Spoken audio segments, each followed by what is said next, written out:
Jared Goff is not the long-term answer here. He's in a position to use 2 first-round picks to trade up. That first-round pick is everything. That quarterback is everything. I actually want to make a run at this division with Goff before I give up on him. The Malik Willis thing, like...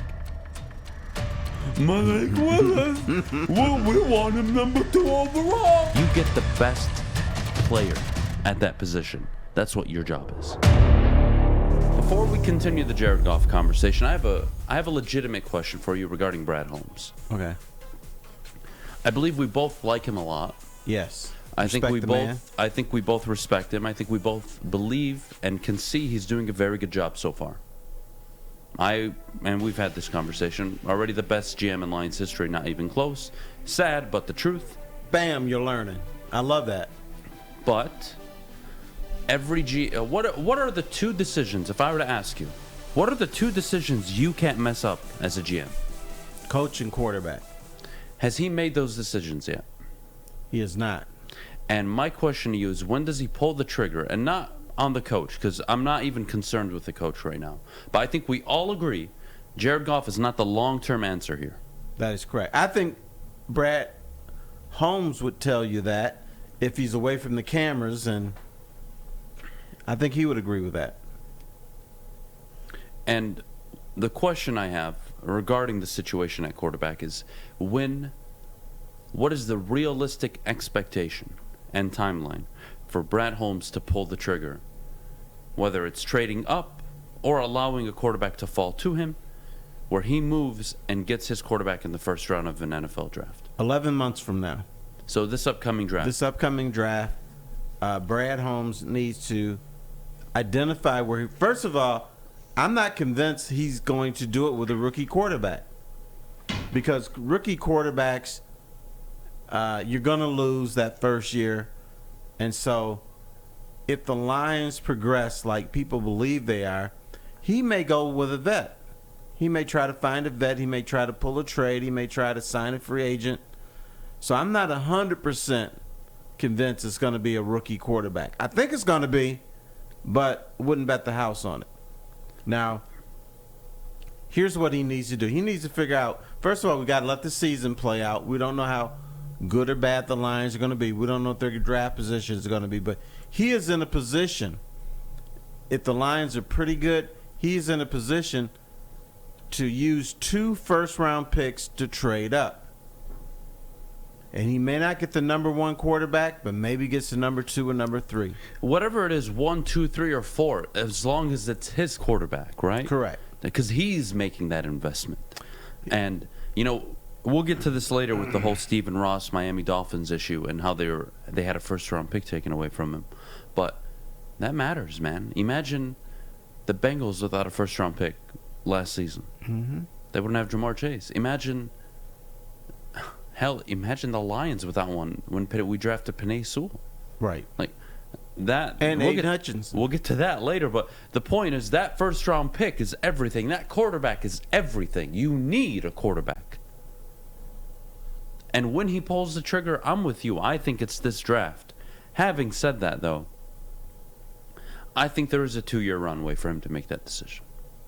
I don't believe Jared Goff is going to stink the bed to the point where you must move on immediately. You're not happy. It's a disaster. I don't see that. It's tough for me to see that happening. What I think is this is a 6-7, 8-1 football team. Somewhere between that range. I think confidently 7. I think they have to hit the over. You're going to see progress with Campbell. You're going to see progress with Goff. And you're going to ask yourself, Terry, at the end of the year, what's our ceiling? Well, he played well enough for us to make a push for the wild card. We're going to make a few key additions in free agency. We're going to add more players in the draft. I actually want to make a run at this division with Goff before I give up on him. So instead of drafting a quarterback or moving up in the draft, I'm going to maneuver and go all in on the defensive side, or maybe get him more help. Who knows? If TJ Hawkinson just doesn't work out, you need to grab a tight end in the 2nd or 3rd round. Who knows? But you're probably going to go all in on defense, both in free agency and in the draft. And if that's the case, well, then 2024 would be the draft you look to get a quarterback with Brad Holmes. And I think that's realistic.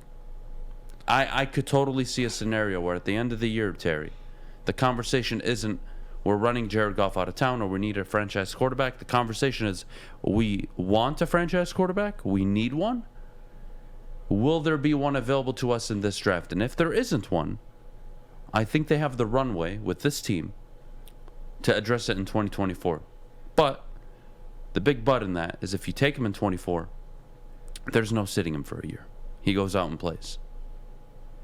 And will they be ready for that? Rather do it in 23 then. I'd rather have that guy, even if he's not playing, 1 year in my system, 1 year with my coaches, 1 year maybe of getting some training or some advice from Jared Goff, although it appears that he's not interested in doing that. It gives you a year to work on Jared Goff to say, hey, can you mentor this dude a little bit? So I'd much rather do it in 2023. I think the quarterback class is going to be better. It's going to be, how about it's going to be good? I don't know what it's going to be in 2024. There's some people who believe that the Lions are going to ride with Jared Goff for the next 8 years because they didn't draft a quarterback this year. There was nobody, guys. There was nobody. Forget, Malik Willis and Pickett and everything. God. You Kenny guys Pickett's fell in losing love out to with Mason these guys. Rudolph right now in camp. Yeah. Like, that's like one of the more depressing things I've had to deal with in my life. I had to see a therapist because of Ryan Armani and Tom Mazzoy. I really did. And easy. Why do you listen to those guys? I don't listen. It's not that I listen, right? I think the way I think. I know what I know what my feelings are on certain things. Having said that, every day, harping, even Corey, the Malik Willis thing, like, I don't understand that you want to talk about miserable Lion moments. The months leading up to the draft, some of the worst of my life. I had to hear people calling for a fucking I'm trying not to swear. A safety, doggone safety. A god dang safety. And number two, a mother effing quarterback who nobody talked about. Malik Willis. We want him number 2 overall. Doesn't get drafted till the end of the 3rd round. Safety at number 2. The guy just got smoked by a white dude in camp. I can't. Some of the more depressing times in my life. There are faster Caucasians now than there were a few years ago. Our white friends are running better. So you can't say that. Oh, God. It drives me nuts. When you see the United States sprinters line up, and this is the final heat, we're seeing white guys in there now. I know, but they're not winning yet. Even this year, the conversation was if Aiden Hutchinson fell to 2 some way somehow, we shouldn't take him. We should go quarterback or safety because it's quote unquote a deep pass rushing draft. Like, I swear to God, I'm done. I can't do this. They were correct about that. There was a deep pass rushing draft, but you don't pass on Aiden Hutchinson. You know what? Yeah, what was it? The Jeff Okudah draft. That was a deep quarterback class. We should have passed on Burrow number 1 overall as Cincinnati. How dare you, Cincinnati? There was Tua. There was Justin Herbert. Jalen Hurts. Lots of quarterbacks. Should have taken Okudah number 1 overall. But get the quarterback. Jesus Christ. You get the best player at that position. That's what your job is. You get the best player always. God. Yeah, look, at the end of the day, the Lions did what they did. I think they were very fortunate again. And nobody... I feel like I'm the only one who thinks this way. Maybe I'm wrong, but I think there is a fortunate side of the NFL draft we don't talk enough about. Right? So, Patrick Mahomes, Deshaun Watson. You know how many teams passed on those players? 9. Technically 10 if you include pick 11, because they were picked 10 and 12. And a team was willing to trade out of 10 with Kansas City for relatively not much. And it really goes to show you that when you have the right people in charge, they can see the talent. They see how it fits. And when you're able to let 3 teams take a quarterback, let 2 teams take generational type wide receivers, let the 6th team take a Jalen Waddle, and then somehow, some way, a generational tackle is sitting there for you at 7, that's fortunate. That's not skill. That's being fortunate. And the Lions, so far, in my opinion, have been very fortunate under Brad Holmes. And that's not a bad thing. That doesn't discredit him. That means he is positioning his football team in areas and spots for them to succeed. And that's all you can ask for. See, I think Deshaun Watson may have dropped to the 2nd round if not for Dabo Swinney.